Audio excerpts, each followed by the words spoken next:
Assalamualaikum warahmatullahi wabarakatuh. Selamat pagi, siang, sore, malam. Perkenalkan, kami dari kelompok 5 akan mempresentasikan PSAK 48, yaitu penurunan nilai aset. Sebelum itu, saya akan memperkenalkan eh, teman-teman saya, yaitu ada Selvi Ramasari dengan NIM 2024-7008, lalu ada Gabriela Tabita 2024-710, lalu ada Naila Keiza dengan NIM 2024-713. Lalu ada Rafa Karisma dengan NIM 2024-745. Lalu dengan saya sendiri Fataniski Hermawan dengan NIM 2024-782.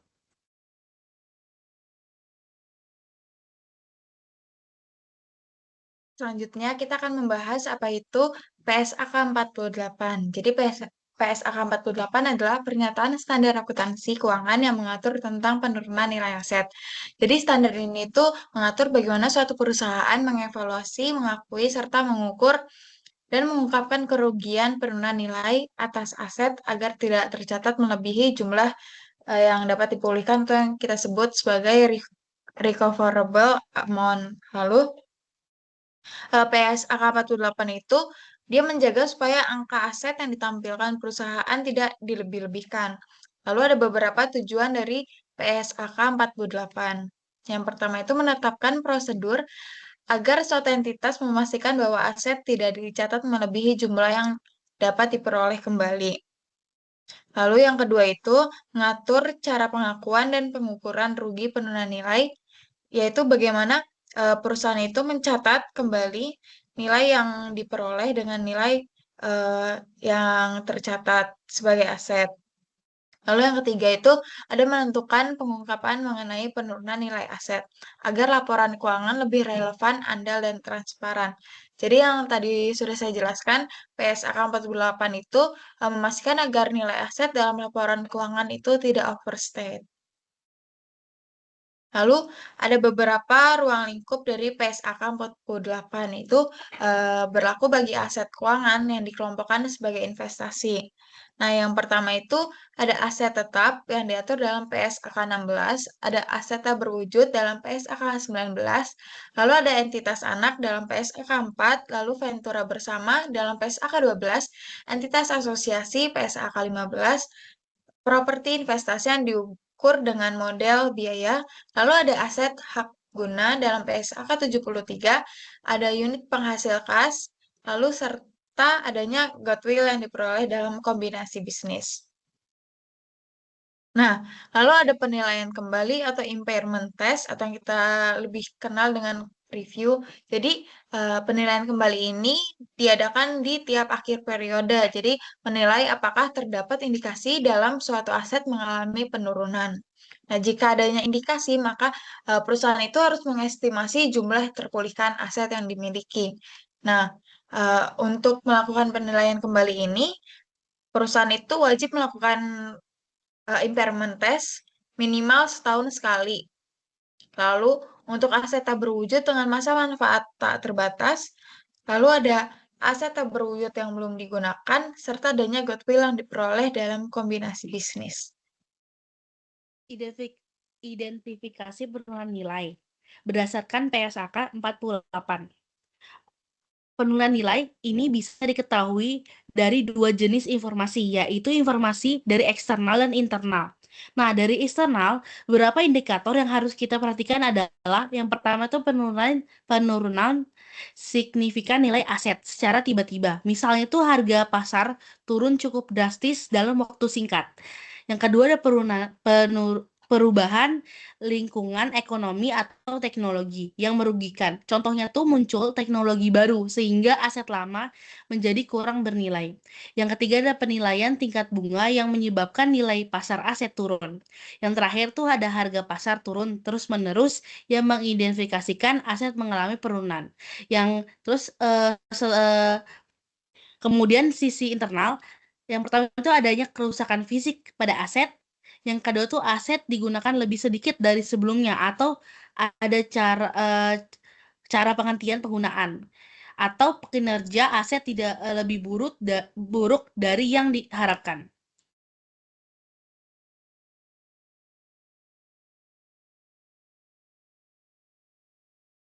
Nah, setelah kita mengidentifikasi adanya indikasi impairment, langkah selanjutnya itu adalah menentukan jumlah terpulihkan. Nah, jumlah terpulihkan adalah nilai yang lebih tinggi antara fair value less cost to sell, yaitu nilai wajar dikurangi biaya penjualan, dan value in use, yaitu nilai paket aset. Keduanya tuh kemudian dibandingkan, dan yang tertinggi itulah yang menjadi jumlah terpulihkan. Nah, yang pertama itu kan ada fair value less to cost to sell. Nah, itu untuk menghitung fair value less cost to sell ada beberapa sumber informasi. Nah, ada bukti terbaik yang pertama tuh ada bukti terbaik berasalkan dari harga dalam suatu perjanjian penjualan yang mengikat antara pihak independen lalu disesuaikan dengan biaya tambahan yang terkait langsung dengan pelepasan aset. Nah, jika tidak ada perjanjian jumlah jual beli, tetapi aset diperdagangkan di pasar aktif, maka kita menggunakan harga pasar dikurangi biaya pelepasan. Nah, apabila tidak ada pasar aktif, kita menggunakan informasi terbaik yang tersedia untuk mengestimasi nilai wajar dikurangi biaya pelepasan. Selanjutnya itu value in use. Untuk alternatif kedua yaitu value in use menghitung nilai fokus pada estimasi arus kas masa depan dari penggunaan aset. Nah, ada beberapa hal yang harus dipertimbangkan, antara lain tuh pertama itu ada estimasi arus kas masa depan yang dihasilkan aset. Yang kedua itu variasi jumlah dan waktu arus kas. Misalnya tuh ketidakpastian kapan arus kas masuk terjadi. Yang ketiga itu nilai waktu uang yang direlevasikan melalui tingkat suku bunga bebas resiko. Keempat itu ada ketidakpastian terhadap aset tersebut. Yang kelima itu ada faktor lain, misalnya likuiditas.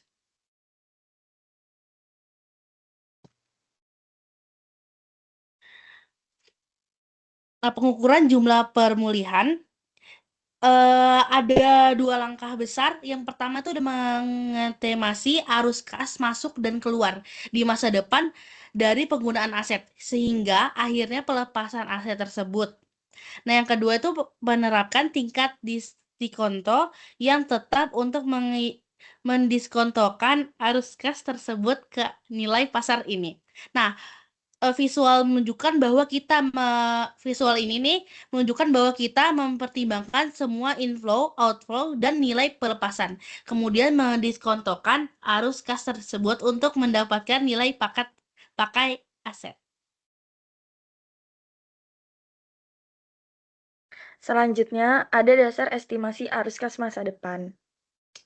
Nah, pada bagian ini kita membahas bagaimana cara memperkirakan arus kas masa depan sesuai dengan PSAK 48. Intinya, kita memprediksi uang yang akan masuk dan keluar selama aset itu digunakan. Nah, ada beberapa hal penting yang harus diperhatikan. Di sini yang pertama, arus kas itu berasal dari penggunaan aset yang masih berjalan. Apa sih maksudnya? Maksudnya itu kayak arus kas yang dihitung hanya dari aset yang sekarang sedang digunakan. Kita tidak boleh memasukkan rencana ekspansi atau investasi baru yang belum terjadi. Terus selanjutnya yang kedua, berdasarkan asumsi yang masuk akal dan dapat dibenarkan. Proyeksi itu uh, Proyeksi arus kas itu harus realistis. Artinya kayak berdasarkan analisis internal, berdasarkan data pasar atau tren historis. Jadi tidak boleh terlalu optimis ataupun pesimis gitu.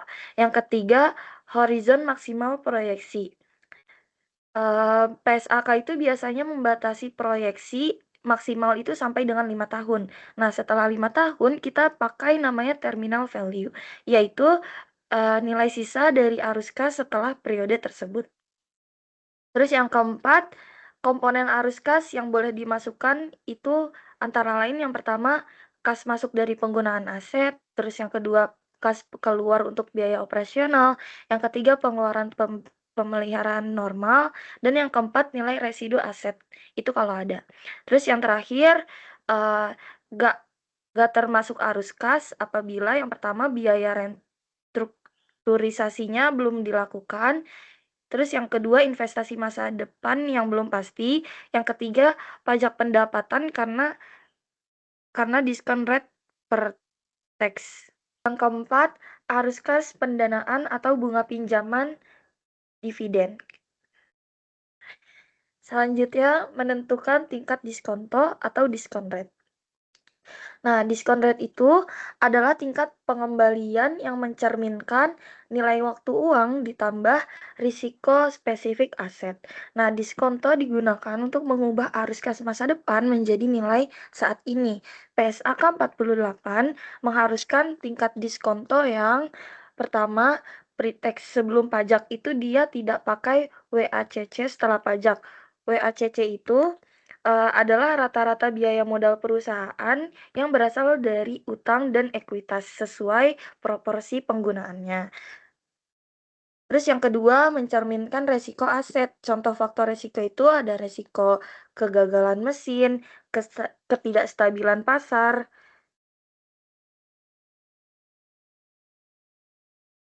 ketergantungan pada pemasok tertentu, dan yang terakhir, volatilitas harga jual. Jadi semakin tinggi resiko, semakin tinggi diskonto, dan semakin rendah value in use-nya. Terus yang ketiga, konsisten dengan asumsi arus kas. Jika arus kas sudah disesuaikan dengan risiko tertentu, diskon rate tidak boleh menambahkan risiko yang sama 2 kali. Terus yang terakhir, yang keempat, menggambarkan tingkat pengembalian yang diharapkan investor. Biasanya mengacu pada WACC, dia diubah menjadi pre-tax. Terus yang kedua, cost of capital industry. Yang ketiga, yang terakhir, tingkat bunga kredit pasarnya. Itu. Terus selanjutnya itu ada pengakuan rugi penurunan nilai. Nah, terus rugi penurunan nilai itu diakui ketika tuh kayak recoverable amount-nya itu lebih kecil daripada carrying amount-nya. Nah, terus nilai tercatat aset itu diturunkan menjadi recoverable amount. Nah, rugi penurunan nilai adalah selisih antara carrying amount sama recoverable amount-nya. Itu diakui dalam profit or loss sebagai impairment loss expense. Nah, pengecualiannya itu jika aset memakai revaluation model PSAK 16, itu penurunan nilai mengurangi revaluation surplus equity. Jika surplusnya itu nggak cukup, sisanya itu jadi ke profit or loss. Nah, terus ini ada ilustrasi penurunan, belum ya? Nah, ini ilustrasi penurunan nilai satunya. Contohnya itu kayak PT Melati melakukan uji penurunan nilai terhadap mesin produksi, terus nilai tercatat dari mesin itu sebesar 200 juta, terus nilai wajar dikurangi biaya penjualan itu 180 juta, dan nilai pakainya 205 juta. Nah, di sini tuh bagannya, yang nilai tercatatnya tuh 200 juta, terus dibandingkan, jumlah terpulihkannya itu 205. Terus yang nilai wajarnya dikurangi sama nilai penjualan, jadinya 180 juta. Terus nilai pakainya 205 juta. Ilustrasi penurunan nilai 2. Contohnya itu PT Melati, informasinya tuh sama kayak yang di penurunan nilai 1, terus kecuali nilai pakai dari mesin produksi itu yang sebesar 175.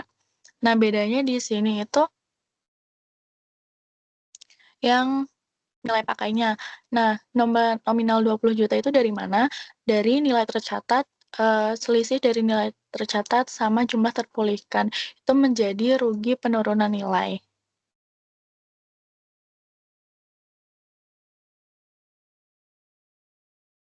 Terus selanjutnya itu pemulihan suatu rugi penurunan nilai. Dalam mengevaluasi itu apakah rugi penurunan nilai yang pernah diakui pada periode sebelumnya itu untuk aset selain goodwill itu udah nggak ada lagi atau jumlahnya berkurang. Terus entitas perlu mempertimbangkan adanya tuh tanda-tanda indikasi atau enggak. Indikasi tersebut tuh dapat berasal dari yang pertama tuh ada informasi dari luar entitas, itu misalnya kayak kondisi pasar membaik, terus harga asetnya itu meningkat, terus faktor ekonomi berubah menjadi positif. Terus yang kedua itu informasi dari dalam entitas, seperti aset yang menunjukkan kinerjanya tuh lebih baik, terus penggunaan aset berubah, atau estimasi arus kas itu meningkat dibandingkan sebelumnya. Setelah itu, jika terdapat bukti bahwa estimasi itu yang digunakan sebelumnya tuh menentukan jumlah itu terpulihkan telah berubah, maka rugi penurunan nilai itu harus dibalik atau reversal, tetapi itu hanya untuk aset selain goodwill. Terus dalam kondisi seperti ini tuh nilai tercatat atau carrying amount-nya itu dapat dinaikkan kembali sampai sebesar jumlah terpulihkannya. Penaikan tersebut tuh disebut sebagai pembalikan rugi atau pembalikan rugi nilai atau reversal of impairment loss.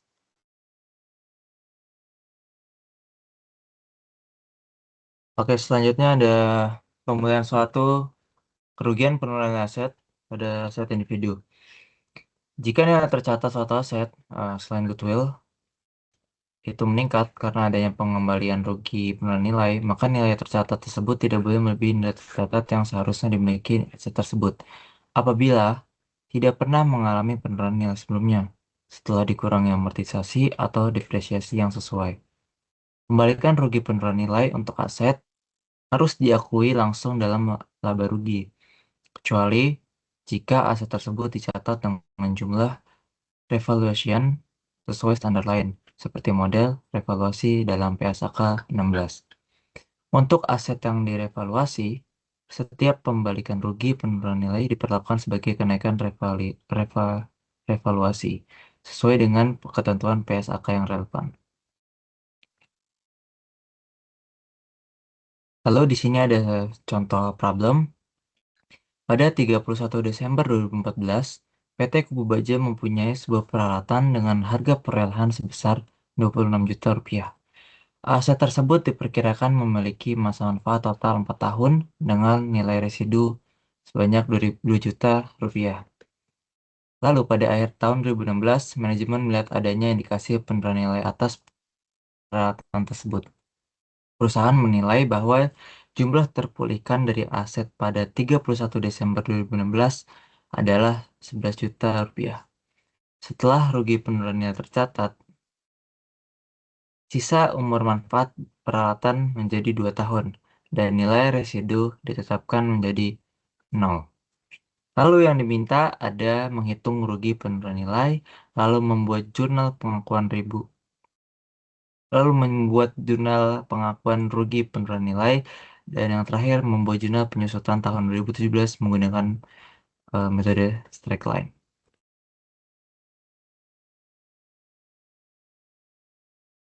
Lalu di sini kita akan menghitung dulu penyusutannya menggunakan straight line, yaitu tadi di soal ada harga perolehan 26 juta dikurangin oleh nilai residunya dan dibagi 4, yaitu total tahunnya.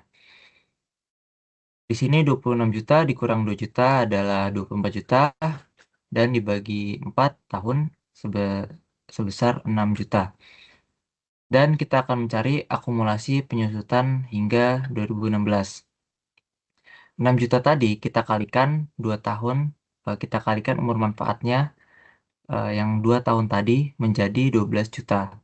Lalu setelah itu kita mencari carrying amount-nya, yaitu 26 juta tadi harga perolehannya dikurang dengan akumulasi penyusutan hingga 2016 sebanyak 12 juta yang menghasilkan 14 juta. Lalu yang terakhir kita akan menghitung kerugian penurunan nilainya. 14 juta tadi kita kurangin oleh jumlah terpulihkan dari aset pada 31 Desember 2016, yaitu sebanyak 11 juta, yang menghasilkan 3 juta. Dan di sini kita bikin jurnalnya, yaitu jurnal mencatat penurunan nilai atau bisa disebut dengan impairment loss, yaitu impairment loss pada accumulation depreciation equipment, yaitu sebanyak 3 juta. Lalu yang terakhir kita mencari nilai tercatat setelah rugi penurunan nilai, yaitu 14 juta tadi lalu dikurang oleh 3 juta. Jadi eh, menghasilkan 11 juta. Dan penyusutan untuk tahun 2017 kita bagi 2 tahun yang tadi, umur manfaatnya emang menghasilkan 5.500.000. Untuk jurnal mencatat depresiasi tahun 2017, kita menggunakan beban depresiasi atau depreciation expense sebanyak 5.500.000 pada accumulated depreciation pada equipment sebanyak 5.500.000. Sekian eh dari untuk kami. Terima kasih untuk Bu Silvi untuk waktunya, atas waktunya. Mohon maaf jika masih ada kurang dan salah kata dari kami. Wassalamualaikum warahmatullahi wabarakatuh.